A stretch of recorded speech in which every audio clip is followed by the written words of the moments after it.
Hello friends, super magic રસોઈમાં મિત્રો હું આપનું સ્વાગત કરું છું। આજે હું તમને એકદમ કાગળ જેવી ચીક્કી કઈ રીતે વણવીને એનો વિડીયો હું તમારી સાથે શેર કરું છું।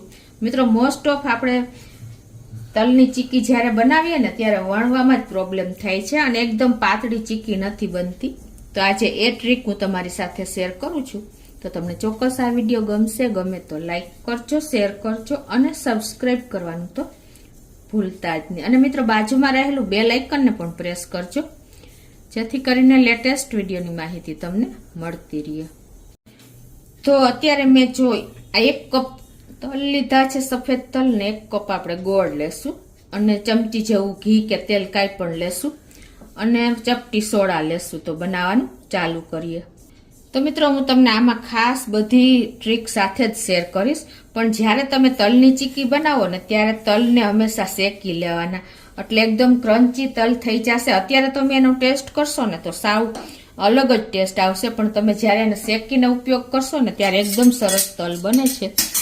તો આપણે પહેલા ગેસ ઓન કરી અને એક પેનમાં તલને સ્લો ટુ મીડિયમ ફ્લેમ ઉપર શેકી લેશું। આ 1 કપ તલ સફેદ છે એને આપણે આ કન્ટિન્યુ ચલાવતા રહેશું। જો તમે ચલાવશો નહીં ને તો દાજી જશે અને આપણા તલ પરફેક્ટ શેકાશે નહીં। મિત્રો આપણે પરફેક્ટ માપ સાથે જ તલ અને ગોળ બને લીધા છે। જો તમારે ગોળ વધારે હશે ને તો ચીક્કી એકદમ કડક થઈ જશે અને દાંતમાં પણ વાગશે, અને જો ગોળ ઓછો હશે ને તો તમારી ચીક્કી એકદમ ભડભડ ભૂકો થઈ જશે, એટલે કે બાઇન્ડિંગ નહીં આવે।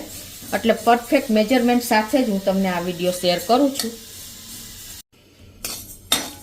હવે મિત્રો જો આપણે તલને ઓવર નથી શેકવાના, પણ જ્યારે શેકાશે ને ત્યારે એની સ્મેલ પણ આવશે અને આવી રીતે જો ફૂટશે પણ ખરા તલના દાણા અને ઉડશે પણ ખરા, આવી રીતે જો ઉપર ઉડશે અને એકદમ તમે આમ ચેક કરશો ને તો આમ આપણે ભાંગી પણ જશે।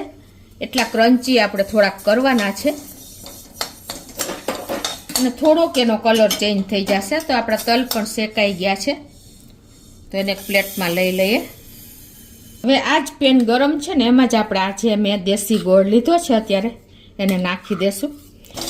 તમારે જો કઠણ ગોળ હોય ને તો પાયો બનતા વાર નહીં લાગે, પણ થોડોક લૂઝ હશે ને તો એમાં પાણીનો ભાગ હોય છે, એટલે ચીક્કીનો પાયો બનતા થોડોક વધારે ટાઈમ લાગશે। બાકી બને ત્યાં સુધી સ્પેશિયલ ચીક્કીનો ગોળ આવે છે ને એ પણ તમે લઈ શકો છો।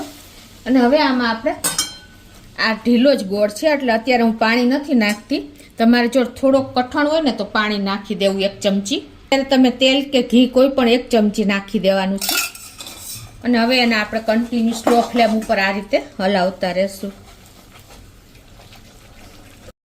હવે આપણે જો આ ગોળ છે ને એ સ્લો ફ્લેમ ઉપર આપણે આવી રીતે પાયો લેશું ને એ પહેલાં થોડીક પ્રિપરેશન કરી લઈએ।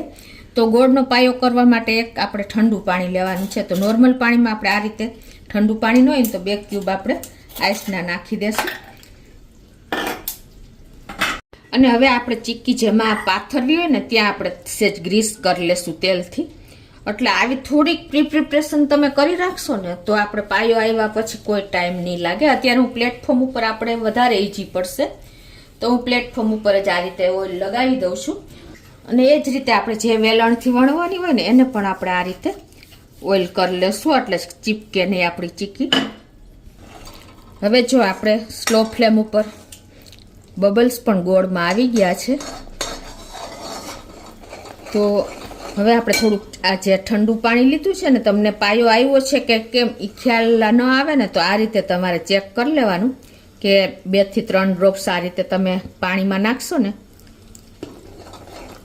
એટલે એકદમ જો કાચ જેવા થઈ જાય ને તો તમારો પરફેક્ટ પાયો આવ્યો છે, પણ હજી આપણે થયો નથી, થોડીક વાર છે। હવે જો આપણે ચેક કરી લઈએ આ રીતે પાછું પાણીમાં નાખીને, આ રીતે જો એકદમ કાચ જેવો આપણો થઈ જાય ને પાયો તો આપણો અત્યારે કાચની જેમ તૂટી જાય છે। તો પરફેક્ટ આપણો ગોળ પાયો તૈયાર થઈ ગયો છે।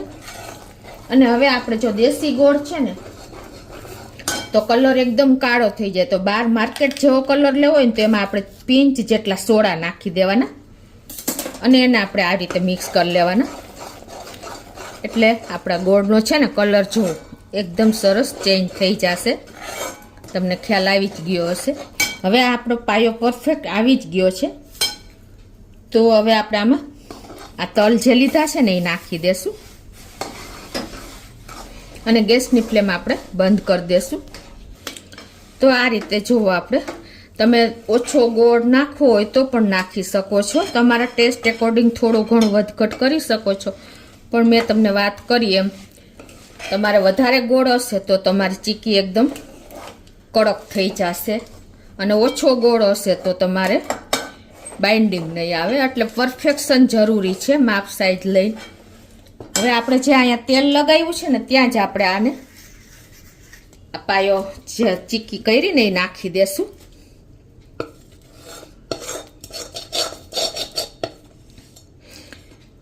હવે મિત્રો આપણે મેઇન પોઈન્ટ ઉપર આવીએ કે ચીક્કીને એકદમ સરસ કાગળ જેવી આપણે કઈ રીતે વણવી.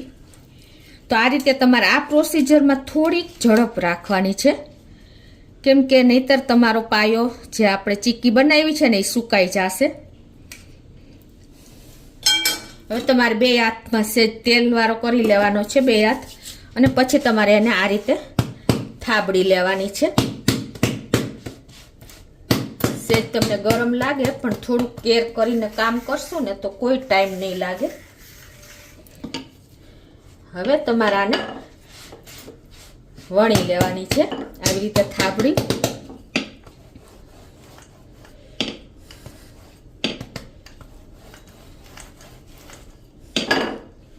પછી તમારે વચ્ચે વચ્ચે જો આવી રીતે થોડુંક તમારે આવી રીતે ટર્ન કરી લેવાનો છે, થોડું થોડું વણી, અને જ્યાં સુધી ટર્ન થાય ને ત્યાં સુધી તમારે ટર્ન કરી લેવાનો છે. હજી ચીપકું ન હોય એટલે તમે ટર્ન કરી શકો છો. આવી રીતે તમે 1 થી 2 વાર જો આવી રીતે ટર્ન કરી અને વણશો ને તો તમારે કોઈ ટાઈમ નહીં લાગે મિત્રો. અને જેટલી તમારે જેટલી વણવી હશે ને પાતળી, એટલી તમે ઇઝીલી વણી શકશો.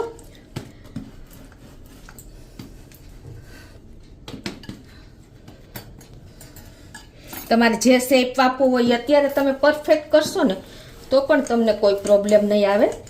ઇઝીલી તમે જુઓ, માર્કેટ જેટલી જ પતલી ચીક્કી તમે તૈયાર કરી શકશો.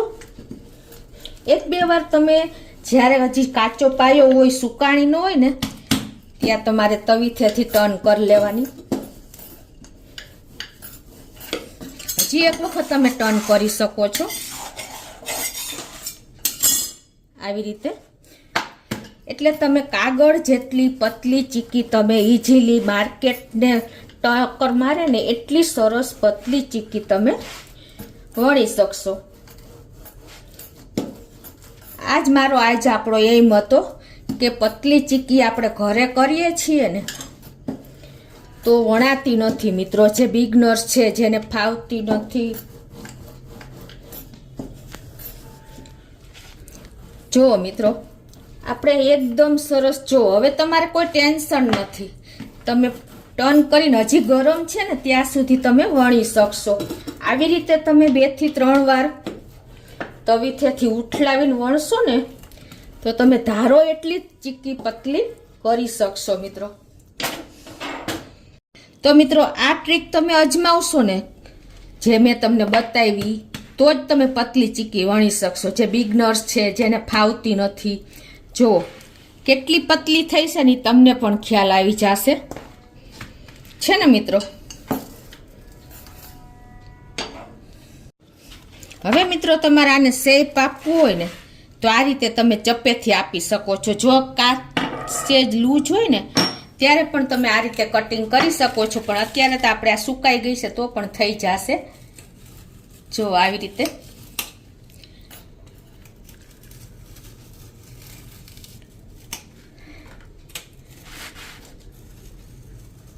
અને આમ તમારાથી ન થાય તો તમારે આ રીતે દસ્તેથી પણ તમે દસ્તો અને ચપ્પુ લઈ અને તમે આ રીતે પણ શેપ આપી શકશો.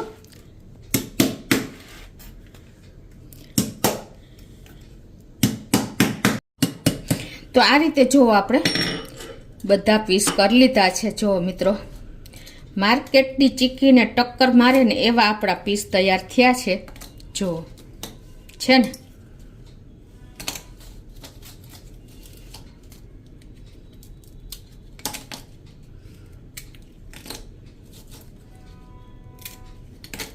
તો મિત્રો જો આ રીતે તમે વણશો ને તો આપણે એકદમ પતલી, જો ખ્યાલ આવે છે તમને, કાગળ જેવી પતલી આપણી ચીક્કી રેડી થઈ છે.